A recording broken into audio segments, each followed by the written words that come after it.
Setiap minggu di gereja ini, di mimbar ini selalu kita ingatkan, ini gerejanya orang yang gak sempurna, orang yang berdosa, tapi terus sama-sama kita disempurnakan oleh cintanya Tuhan. Dan welcome bagi Anda yang baru, Anda yang lama, Anda yang bukan Kristen sekalipun, welcome, senang sekali kita bisa bergabung bersama. Anda yang online juga welcome, bisa bersama-sama dengan kita semua. Dan ini adalah bagian yang terakhir selama 1 bulan ini, kita membahas serial yang kita beri judul Tanda. Apa sih tanda yang kita bahas? 1 bulan ini kita sedang ngebahas tentang gini, apa tandanya orang bertumbuh rohani? Karena kita bisa berdrama rohani tanpa bertumbuh rohani. Kita bisa melakukan kebiasaan rohani tanpa kita bertumbuh rohani. Di bagian yang pertama kita ngebahas tentang bagaimana tandanya orang bertumbuh di dalam Tuhan. Adalah gini, ketika dia makin less of me and more of Jesus. Nah di bagian yang kedua kita ngebahas ternyata gak semua orang dewasa itu tumbuh rohani. Usia juga tidak menentukan bagaimana kita bertumbuh secara rohani. Makin banyak ke gereja juga gak nentuin bagaimana kita ternyata bertumbuh rohani. Nah yang ketiga minggu lalu kita ngebahas tentang bagaimana tandanya orang ngalamin pertumbuhan rohani bisa kita lihat. Salah satunya adalah ketika mereka menghadapi tekanan. Dan hari ini Bapak Ibu Saudara sekalian kita akan melihat apa sih tandanya pertumbuhan rohani kita. Dan yang saya beri judul, kita beri judul di seluruh Alpha Omega Church hari ini di Duku Kupang, di Palangka, di Jakarta. Kita beri judul gini, ujung-ujungnya duit. Ini sebuah serial topik yang cukup menarik Bapak Ibu Saudara sekalian. Siapa yang pernah mikir ujung-ujungnya duit? Gak usah mikir diri sendiri lah, mikirin orang lain paling gampang kan. Seringkali kita gitu, wah tuh orang tuh ujung-ujungnya duit. Wah ini gereja nih ujung-ujungnya duit nih. Pendeta ujung-ujungnya duit. Itu dia tuh ujung-ujungnya duit. Oh yang ngajak makan ternyata ujung-ujungnya duit. Bapak Ibu Saudara sekalian, kita semua pernah berpikir hal seperti itu. Dan apa hubungannya dengan yang kita bahas hari ini? Dengan tanda-tanda. Karena kita ngebahas apa sih tandanya orang bertumbuh secara rohani. Kalau di bisnis ada yang namanya key performance indicator. Kalau secara fisik kita bisa lihat seorang anak yang bertumbuh dari anak, remaja, dewasa. Nah secara rohani apa nih? Hari ini yang terakhir, satu kutipan, satu tag yang perlu kita ingat adalah gini. Pertumbuhan rohani itu dapat diukur dari cara kita memandang uang. Kalau Anda online, Anda boleh ketik ini di layar chat. Kalau yang di sini boleh kita baca ini bersama-sama. 2, 3. Pertumbuhan rohani dapat diukur dari cara kita memandang uang. Jangan salah ya, bukan gak boleh punya uang, bukan gak boleh pakai uang. Tapi cara kita memandang uang. Nah Bapak Ibu Saudara sekalian, saya ingin mengajak kita melihat yang pertama gini, realita aja ya. Yang pertama adalah gini, semua orang bergumul dengan uang.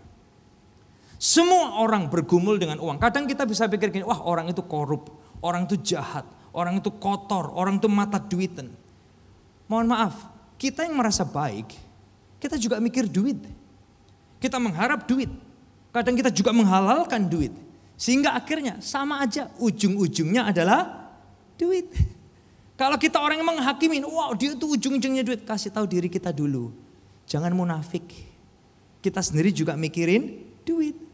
Nah di Alkitab ada nggak cerita seperti gini? Saya ingin mengajak kita melihat satu perikop yang kita pelajarin bulan lalu secara mendetail 1 bulan lalu. Dari Lukas pasal yang ke-15 ini tentang anak yang terhilang dan kakaknya yang baik. Tapi saya ingin mengajak kita melihat bersama-sama dari Lukas pasal yang ke-15 ini tentang 2 orang anak ini terhadap bapaknya. Kita seringkali berpikir gini, wah anak yang terhilang itu loh yang mata duitan. Itu loh yang pokoknya korup banget ya. Pokoknya tentang duit, kekayaan, materi, serakah banget. Tapi coba kita lihat bersama-sama yuk hari ini. Lukas pasal yang ke-15 ayat yang ke-12, ini adiknya dulu, yang bungsu dulu yang terhilang. Siap ya? Ini kata-kata adik yang bungsu. 2, 3. Berikanlah kepadaku bagian harta milik kita yang menjadi hakku gitu. He's so obsessed with money, dengan kekayaan, dengan materi, sampai dia gini, bapaknya belum mati udah minta warisan. Ini kan kurang ajar banget. Di budaya orang Yahudi Timur Tengah, ini sesuatu yang sangat merendahkan sekali. Nah Bapak Ibu Saudara, ini kata-kata adik bungsu, tapi coba kita lihat kata-kata kakaknya. Yang bulan lalu kita bahas tentang ini, orang baik masuk neraka. Kita lihat Bapak Ibu Saudara, Lukas pasal 15 ayat yang ke-29. Yuk kita lihat sama-sama ya. Ini kata-kata kakaknya nih ya. 2, 3, tetapi ia menjawab ayahnya, katanya, telah bertahun-tahun aku melayani Bapak dan belum pernah aku melanggar perintah Bapak. Berarti dia holy banget. Tetapi kepadaku belum pernah Bapak memberikan seekor anak kambing untuk bersuka cita dengan sahabat-sahabatku. Lihat ya, adiknya yang bandel minta duit. Kakaknya yang sok baik sama aja, dia dapat kerbau kok aku dapat kambing. Sama aja Bapak Ibu saudara, ujung-ujungnya adalah duit. Intinya orang bejat atau orang baik, semua bergumul dengan uang. Yang satu minta papanya, maksa lagi. Yang satu juga gitu, gua udah rohani kok orang yang gak rohani dapat kerbau, aku dapat kambing. Saya udah rajin ke gereja, saya udah rajin berdoa, orang yang gak bergereja bisa beli rumah 10 M, saya 1 M aja susahnya setengah mati. Bapak Ibu saudara sekalian, sama aja kadang kita datang sama Tuhan, ujung-ujungnya apa? Duit. Dan ini realitanya, semua orang bergumul dengan uang. Nah kenapa kita bergumul dengan uang? Why? Mohon maaf ya Bapak Ibu saudara sekalian, termasuk rohaniawan. Semua orang, everyone, apapun agamanya. Nah kenapa kita bergumul dengan uang? Why? Karena ini yang kedua, poin yang kedua. Uang itu kompetitor Tuhan dalam hidup kita. Boleh kita ucapkan ini bersama-sama 2, 3. Uang itu kompetitor Tuhan dalam hidup kita. Kalau Anda lama, Anda baru, Anda bukan Kristen sekalipun. Anda duduk di sini, Anda nonton online dan Anda tanya, iya kenapa semua orang bergumul dengan uang? Karena ini uang itu kompetitor Tuhan nomor 1. Iblis, boleh perhatikan ini Anda yang online sekalipun. Iblis kepingin hati kita dikuasai oleh uang dan tidak dikuasai oleh Tuhan. Makanya Tuhan mengajarkan kepada kita di Matius pasal 6 ayat yang ke-24. Ini ajaran Yesus buat kita, termasuk saya secara pribadi. Boleh kita baca sama-sama ya, 2, 3. Tak seorang pun dapat mengabdi kepada 2 tuan. Karena jika demikian, ia akan membenci yang seorang dan mengasihi yang lain. Pilih kasih. Ia akan setia kepada yang seorang dan tidak mengindahkan yang lain. Boleh baca kalimat terakhir ini bersama-sama lebih keras, 2, 3. Kamu tidak dapat mengabdi kepada Allah dan kepada Mamon. Kata mengabdi itu artinya gini, hamba. Kata mengabdi dari kata aslinya adalah gini, budak. Alias Tuhan ngomong gini, pilihannya cuma 2 sih. Kamu jadi hambaku atau kamu jadi hambanya kekayaan. Nah perhatikan di Alpha Omega Church kita percaya gini. Tuhan bukan tidak mau kita kaya. Tuhan tidak mau kita diperbudak kekayaan. Yang setuju dengan saya katakan yes. Boleh kita baca ini sama-sama 2, 3. Tuhan bukan tidak mau kita kaya. Tuhan tidak mau kita diperbudak apa?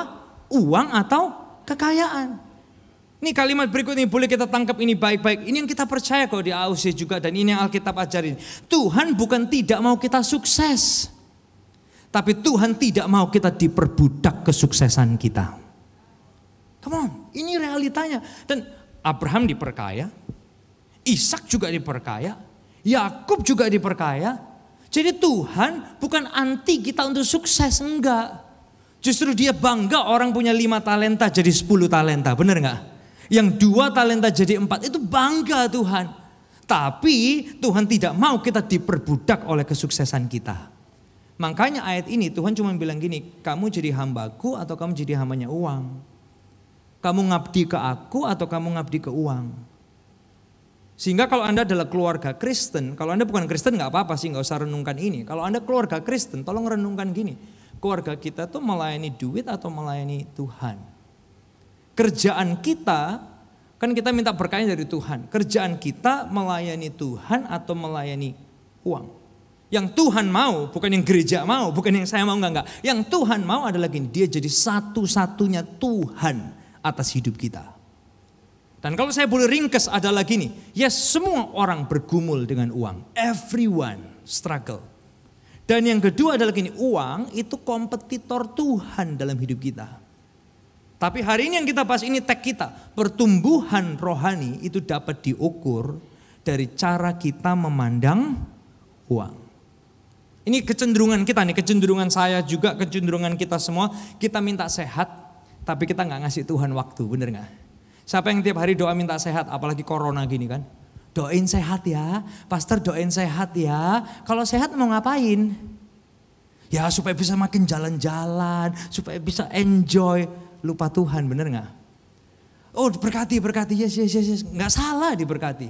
Kita minta berkat, tapi seringkali kita perhitungan sama Tuhan. Kita minta hikmat, tapi kita nggak mikirin Tuhan. Nah yang Tuhan mau adalah gini, dia itu jadi satu-satunya Tuhan dan sumber dan segala-galanya dalam hidup kita. Makanya gini, pertumbuhan rohani itu dapat diukur dari cara kita memandang uang. So pertanyaannya adalah gini, bagaimana Elia aku dapat mengukurnya? Ini juga pertanyaan saya. Kita semua juga belajar tim gembala bagaimana kita mengukur.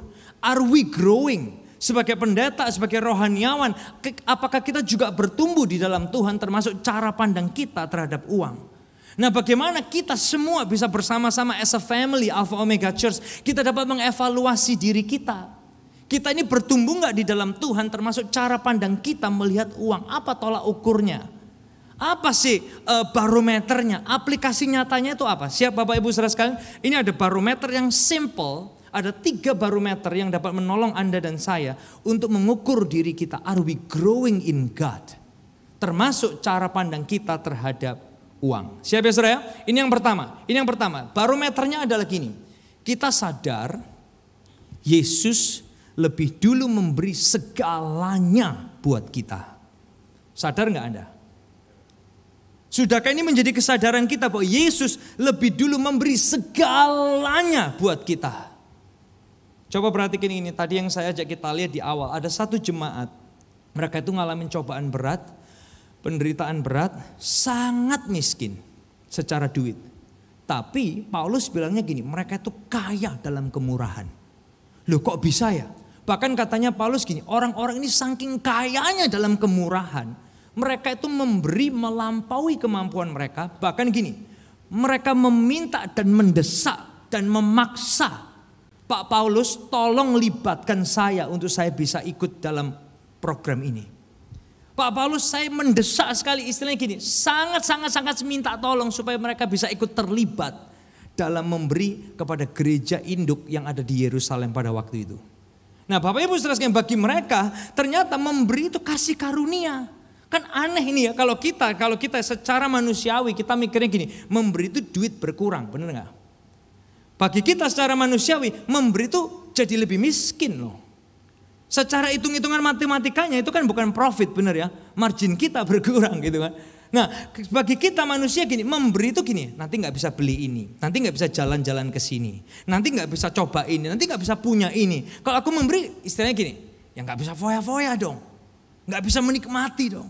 Itu bagi kita. Nah tapi perhatikan, bagi orang-orang ini memberi itu jadi gini, kasih karunia. Saya jujur aja Bapak Ibu sangat terinspirasi dengan perikop ini sampai gini. Why God? How can they do that? Gimana mereka bisa ngelakuin itu? Kok bisa? Soalnya ternyata jawabannya ada di ini. 2 Korintus 8 ayat yang ke-9. Siap-siap ya, kita baca ayatnya sama-sama. Ini powerful banget. Kok bisa orang-orang itu seperti itu? Kita baca ya 2-3. Karena kamu telah apa? Mengenal kasih karunia Tuhan Yesus Kristus kita. Apa sih karunianya? Bahwa ia yang oleh karena kamu menjadi apa? Miskin, sekalipun ia kaya, supaya kamu menjadi apa? Kaya oleh karena kemiskinannya. This is grace of God. Kasih karunia. Karena apa mereka bisa gini akhirnya? Aduh, memberi itu kasih karunia. Why? How can they think like that? Karena ini, mereka tahu ada kasih karunia Tuhan, di mana Yesus yang kaya jadi miskin supaya Anda dan saya, kita semua diperkaya dalam Tuhan. Ini loh yang jadi kesadaran mereka. Wow, ternyata Tuhan udah lebih dulu memberi segala-galanya buat aku. Bapak Ibu saudara sekalian, orang-orang ini sadar bahwa gini, Yesus yang gak berdosa, dibuat berdosa, mati karena dosa, supaya dosa kita semua diampuni. Bapak Ibu saudara sekalian, kesadaran ini yang membuat orang Makedonia bisa gini, wow. Ternyata kalau aku bisa ikut terlibat memberi, itu adalah kasih karunia. Karena apa kasih karunia? Karena Yesus udah lebih dulu memberi segala-galanya. So bagaimana di poin yang pertama ini, kita semua, Anda yang online sekalipun dapat mengukur kalau kita growing in God termasuk cara pandang kita terhadap uang. Yang pertama adalah gini, kita sadar Yesus lebih dulu memberi segalanya buat kita. Dia yang kaya jadi miskin supaya kita diperkaya. Dia yang tidak berdosa menjadi berdosa, mati sebagai pendosa supaya dosa Anda dan saya diampuni. Oh yang diberkati berikan tepuk tangan yang luar biasa. Come on. Ini tolak ukur yang pertama. Yang kedua, barometernya apa yang kedua? Ini pertanyaannya aja simpel. Yang kedua adalah gini. Apakah dia Tuhan nomor satu? Karena yang Tuhan mau adalah gini. Please, there's no other God in me. Other than me. Karena aku maunya ini kata Yesus, aku jadi satu-satunya Tuhan. Nah pertanyaannya adalah gini, apakah dia Tuhan nomor satu bagi kita? Tolong gak usah dijawab sekarang, karena kalau di gereja kan, apakah Tuhan nomor satu? Yes. Karena kan kita tuh di gereja mah ya harus rohani gitu kan. Atau ya sok-sokan lah rohani gitu. Atau ya we just pretend rohani. Bapak Ibu, apakah dia nomor satu? Do you love God? Yes. Tapi tolonglah kita pikir ini baik-baik. Apakah dia Tuhan nomor satu? Is he number one?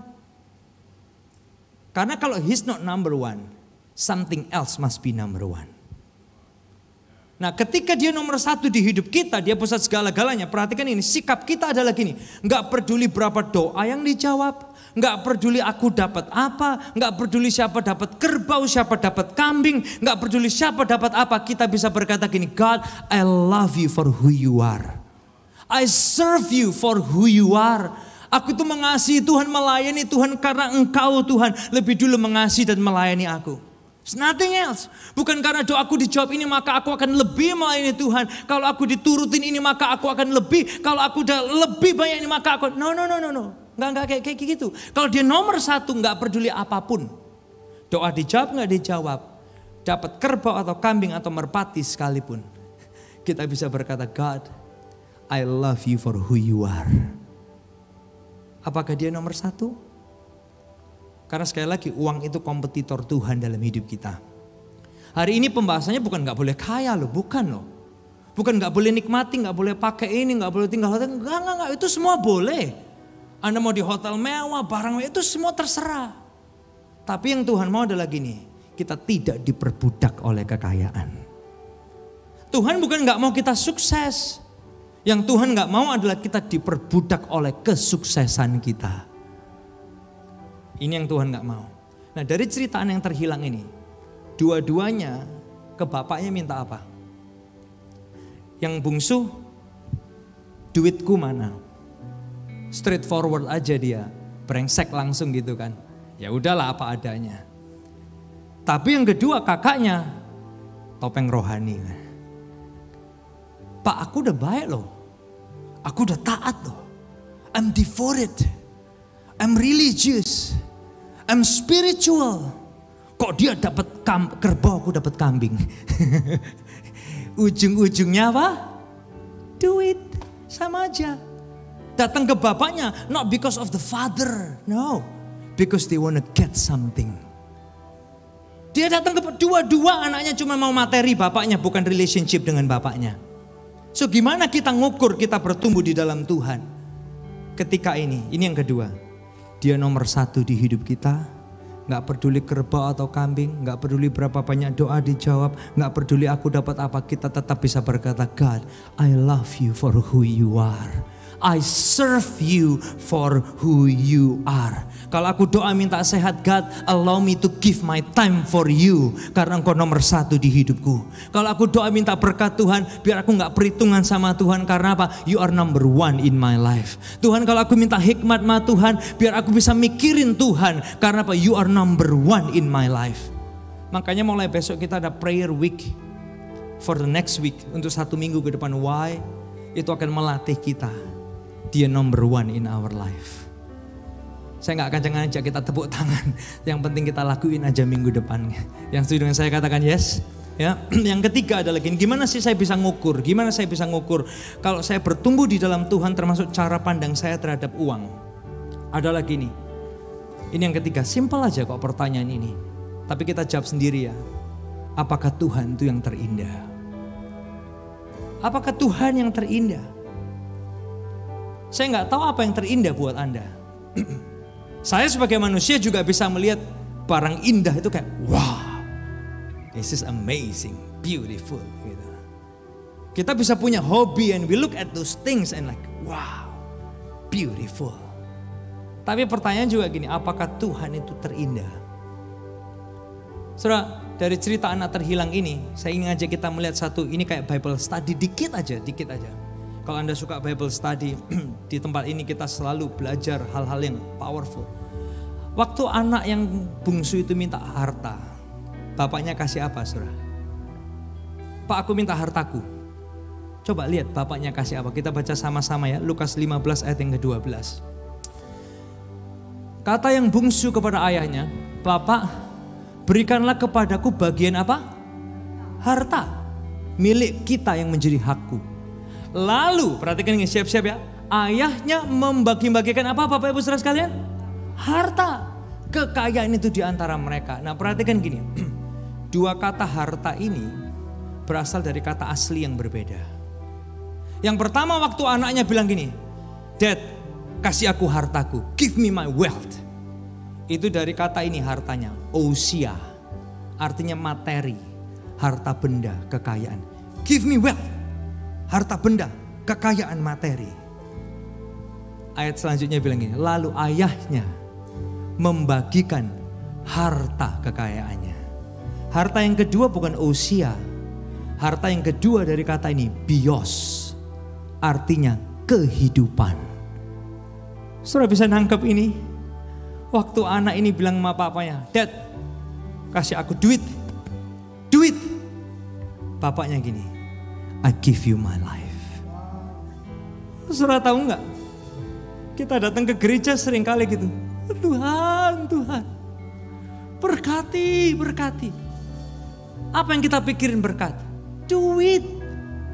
Yang Kristen lama pun juga duit yang kita pikirin. Tapi Bapak kita yang di surga, Dia kasih hidupnya buat Anda dan saya. Dia mati di atas kayu salib buat Anda dan saya. Saudara, itu lebih mahal daripada duit. Makanya bukankah Dia itu Tuhan yang terindah buat hidup kita? Come on. Ini yang kekayaan gak bisa bayar. Untuk Tuhan kasih hidupnya buat Anda dan saya. Dia yang ciptain alam semesta, Dia yang ciptain planet. Dan planet pun gak bisa menukar untuk Dia mati dan berikan hidupnya buat Anda dan saya. Yang setuju dengan saya katakan yes. Bukankah Dia yang terindah dalam hidup ini? Dan hari ini kita merayakan Pantekosta. Why Pantekosta? Karena Dia kasih kita rohnya. Saya sering kali mikir, Tuhan kok Tuhan sudi banget. Engkau tuh kudus, Engkau mulia. Hati kita ini cengeng. Hati kita ini mut-mutan. Hati kita ini up and down. Kadang happy, kadang bete. Tapi Tuhan mau tinggal di dalam hati kita. Come on. Ini indah, lebih indah dari segala-galanya. Kadang hati kita mikirin duit, kadang hati kita mikirin Tuhan. We are not consistent. Tapi Tuhan mau di hati kita mikirin kita always, all the time and consistent. Bukankah itu indah? Gak ada duit yang bisa beli itu, saudara. Roh Kudus Dia curain buat kita. Kalau kita bisa ngomong gini, Tuhan itu Yesus sebagai Tuhan dan Juru Selamat di mulut kita. Itu karena Roh Kudus yang gerain di dalam kita. Kalau hati kita, hidup kita yang dulunya itu dalam gelap, sekarang diterangi karena Roh Kudus terang itu yang tinggal di dalam kita. Bahkan kalau Dia dikatakan Dia itu meterai, Anda pernah tanda tangan pakai meterai? Surat notaris, akta, apapun pakai meterai. Artinya apa? Cap, sah, legal. Dan Roh Kudus itu jadi meterai. We are legal, the son and daughters of God. Come on, anak-anaknya Tuhan. Oh, berikan tepuk tangan yang luar biasa buat Tuhan kita. Come on. So ini yang ketiga. Gimana sih aku bisa ngukur kalau aku bertumbuh? Saya nggak bilang Anda lah, saya aja. Yang ketiga, pertanyaan cuma gini aja. Apakah Yesus yang terindah? Saat Dia tuh yang terindah, lebih dari sekali. Sekali lagi bukan nggak boleh ya, bukan nggak boleh ya. Tuhan nggak apa-apa kok kita kaya dan sukses. Tuhan nggak apa-apa Anda mau tinggal di hotel bintang 5, Anda mau pakai mobil baik, itu nggak ada masalah. Buat Tuhan itu kan hal kecil gitu ya. Dia yang punya segala-galanya. Tapi yang Dia mau adalah kita tidak diperbudak oleh itu. Dan di hati kita Dia tetap yang terindah. So barometernya simple, ada 3 hal aja. Sadarkah kita kalau Dia udah memberi segalanya? Dan yang kedua, apakah Dia Tuhan nomor 1? Anda yang jawab, kita sendiri yang jawab. Apakah Dia yang tetap yang terindah? Realitanya semua orang bergumul dengan uang. Yes, karena apa? Uang itu kompetitor Tuhan dalam hidup kita. Tapi hari ini kita lihat pertumbuhan rohani dapat diukur dari cara kita memandang uang. So how do you view money and wealth today? Apakah dia Tuhan nomor satu? Apakah dia tetap yang terindah? Dan kita perlu sadar dia udah lebih dulu memberikan segala-galanya. Dia yang kaya jadi miskin supaya Anda dan saya diperkaya. Dia yang tidak berdosa dibuat berdosa, mati sebagai pendosa supaya dosa kita semua diampuni. Saudara bersyukur akan hal itu? Beneran bersyukur? Itu gak bisa dibeli dengan apapun. Yuk makin cintai Tuhan, jadikan dia yang lebih indah dari segala-galanya. Boleh saya ajak kita nyanyikan satu lagu ini? Ini lagu lama banget, tapi saya berdoa hati kita bisa terus mengutamakan Tuhan. Kau yang terindah di dalam hidup ini, tiada Allah Tuhan yang seperti Engkau, besar perkasa penuh kemuliaan. Kau yang termanis di dalam hidup ini, ku cinta Kau lebih dari segalanya. Besar kasih setiamu kepadaku. Boleh nyanyikan lagu ini lagi dari atas. Kau yang terindah, Kau yang terindah di dalam hidup ini, tiada Allah Tuhan yang seperti Engkau, besar perkasa penuh kemuliaan. Nyanyikan ini dari hati kita. Kau yang termanis di dalam hidup ini, ku cinta Kau lebih dari segalanya. Besar kasih setiamu kepadaku. Ku sembah Kau, ya Allahku. Ku tinggikan nama-Mu selalu. Tiada lutut tak bertelut. Yes God, menyembah Yesus Tuhan Rajaku. Ku sembah Kau, ya Allahku. Ku tinggikan nama-Mu selalu. Semua lidah kan mengaku Engkaulah Yesus Tuhan Rajaku. Saudara, biar lagu ini ngingetin kita tentang hati kita sama Tuhan. Sekali lagi, hari ini bukan tentang gak boleh ya, jangan salah. Tuhan gak alergi saudara menikmati. Tuhan gak alergi kita menikmati hal-hal yang indah. Alam semesta yang indah yang Dia ciptakan, kekayaan yang Dia izinkan ada, Dia gak alergi. Tapi yang Dia mau, Dia tetap terindah. Dia tetap nomor satu. Dia tetap segala-galanya buat kita. Kalau itu doa saudara, saudara berkata, Tuhan, biar di hatiku Tuhan tetap yang terindah. Boleh saya undang kita bangkit berdiri bersama-sama. Nyanyikan lagu ini dari hatimu sebagai wujud komitmen kita kepada Tuhan. Bukan orang lain, bukan karena apa yang lain. No, it's just your heart and His heart connected pagi hari. Boleh nyanyikan lagu ini dari awal. Kau yang terindah, Kau yang terindah indah di dalam hidup ini. Tiada Allah Tuhan yang seperti Engkau, besar perkasa penuh kemuliaan. Kau yang manis, yes God, di dalam hidup ini.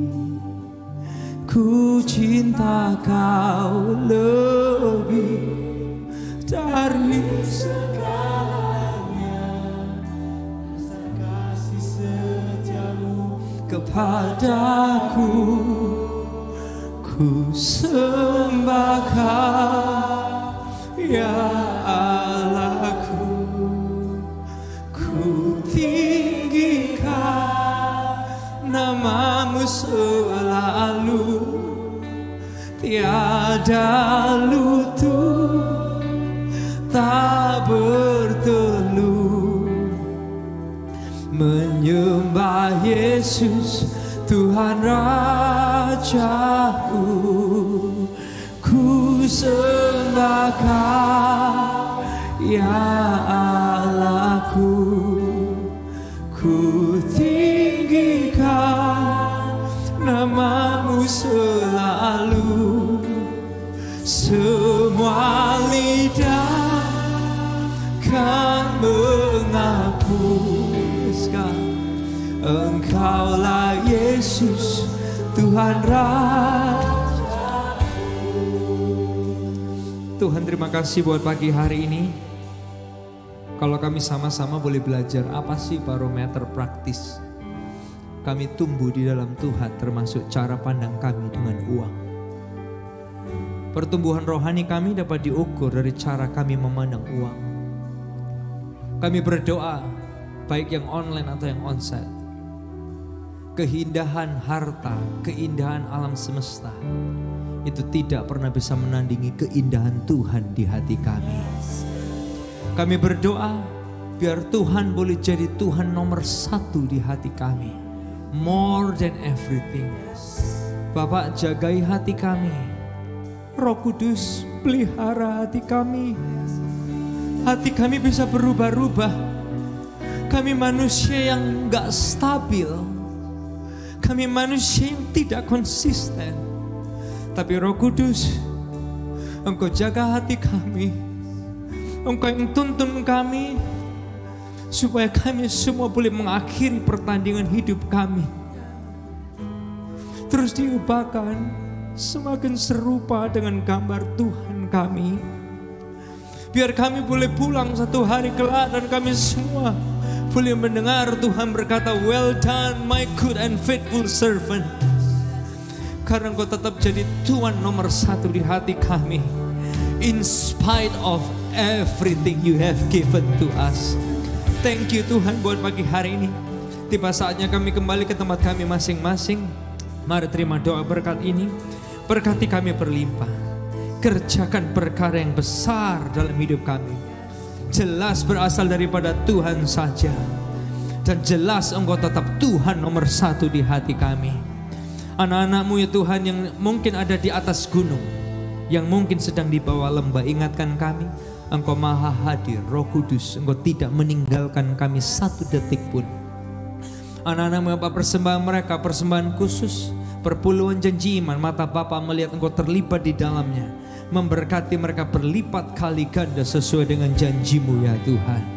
Pulangkan kami dengan satu kesadaran, kami dicintai Tuhan, kami disayang Tuhan, kami diperkenan oleh Tuhan. We are highly blessed and highly favored, and you are number 1 in our life. Engkau tetap yang terindah di hidup kami. Di dalam nama Yesus semua yang diberkati bersama kita berkata, amin, amin, amin, amin. God bless us, sampai jumpa minggu depan.